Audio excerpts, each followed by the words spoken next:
کہ ہمارے ہاں ایک بکرا ہے، کو صاحب نے کہا کہ اسے کتے نے کاٹ لیا اور اس کے آدھا کان کاٹ گیا کتا، تو اب اس کی قربانی ہو سکتی ہے کہ نہیں؟ دیکھیں، اگر آدھا کان غائب ہو گیا ہے تو پھر قربانی نہیں ہو سکتی۔ اگر کان کے 3 حصے کریں، جو تیسرا حصہ ہے اس سے کم ہو تو ہو جاتی،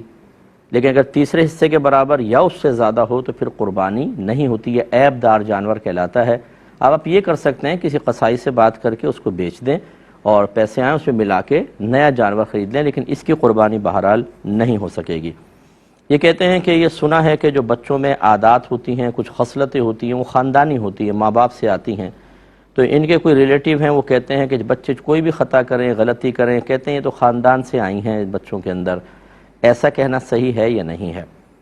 دیکھیں، یہ تو انکار نہیں ہے کہ بچوں کی بہت سی عادات ماں باپ سے منتقل ہوتی ہیں وراثت میں ہی، اور بعض چیزیں ایسی ہوتی ہیں جو بچے آبزرو کرتے ہیں، دیکھتے ہیں بڑوں کو کوئی خصلت کرتے ہوئے، کوئی کام کرتے ہوئے، کوئی کسی گندی عادت میں مبتلا، تو ویسے ہی یعنی وہ غسیلہ ہے تو دیکھ دیکھ کے انہیں بھی غصہ آنا شروع ہو جاتا ہے اور عادت میں شامل ہو جاتا ہے، اس کا انکار نہیں ہے۔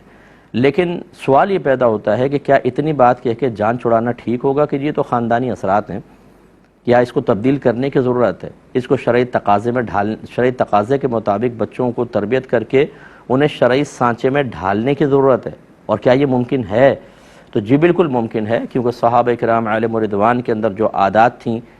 اسلام قبول کرنے سے پہلے، وہ آپ دیکھیں، اور پھر میرے آقا صلی اللہ علیہ وسلم کی صحبت میں آنے کے بعد انہوں نے کیسے اپنی طبیعتوں، خاندانی عادات یا خصلتوں یا قبائل کے جو معاملات تھے ان سب کو ہٹا کر اپنے آپ کو شریعت کے رنگ میں رنگ لیا، اور ایسے بن گئے کہ قیامت تک کے لیے رول ماڈل ہوئے۔ اور میرے آقا صلی اللہ علیہ وسلم نے یہاں تک ارشاد فرما دیا کہ میرے تمام صحابہ ستاروں کی مانند ہیں، تم جس کی پیروی کرو گے ہدایت پا جاؤ گے۔ اس لیے